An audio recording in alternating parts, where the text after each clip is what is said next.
At some point in your career, you worked with and wrote for Neil deGrasse Tyson. Is that right? That is correct. Yep. Did any element of that sort of influence how you created that show, Drug Test? Absolutely. 100%. I'm so glad you phrased it that way. So I'd worked with Neil for a couple of years. I was lead writer or comedy writer for this late night science talk show called Star Talk. And it was just a blast. Oh my God. We Emmy nominated show, very low ratings, just a critic's favorite, not the people's favorite. And we would have scientists on, and Neil would just interview them, and we would do little like skits and game shows and stuff. And it was so much fun. And I learned it was helpful for me because I could apply my skills from working in TV before, which is to say, one thing Fox drilled into me was my boss, when I was talking, would take a remote and put it in front of me and just be like, what else is on? And would imitate somebody changing the channel on me when I was taking too long to pitch. And Yeah. his point was like, people's attention spans are nothing. And these are old people watching Fox. Yep. Like, if their attention spans are nothing, can you imagine what, young people do? So I have a strong sense of every time I'm on stage, every time I'm writing something for somebody to watch, do not waste their time. These are heart surgeons that should be doing heart surgery. Like, they shouldn't be watching comedy, so you better make it good.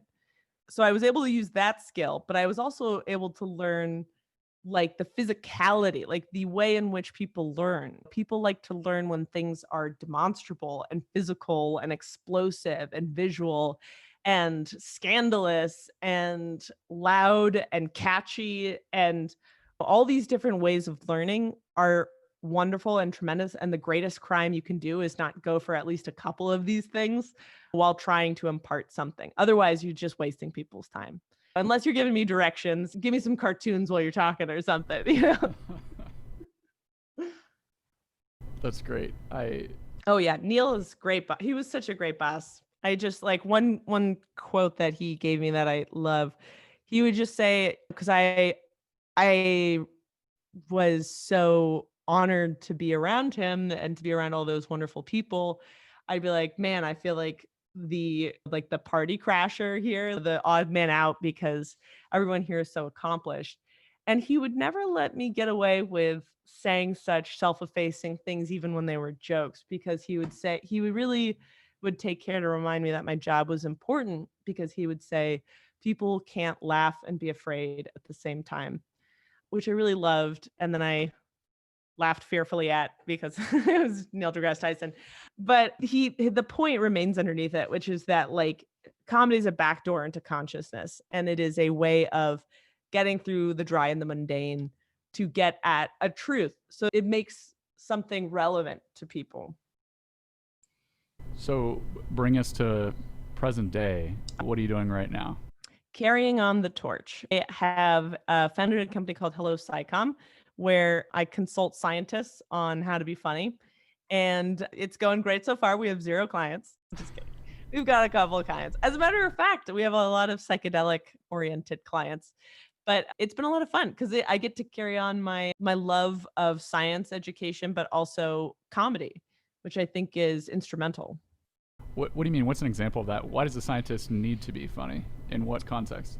You don't have to be funny, but you also don't have to have your students learn anything.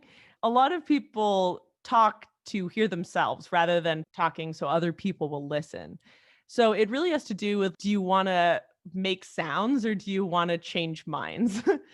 And I remember one day we were talking about physics on Star Talk, and we were talking about different types of flow, like laminar flow. And we were trying to get through like how the exposition of the scene, how are we going to explain this to our audience?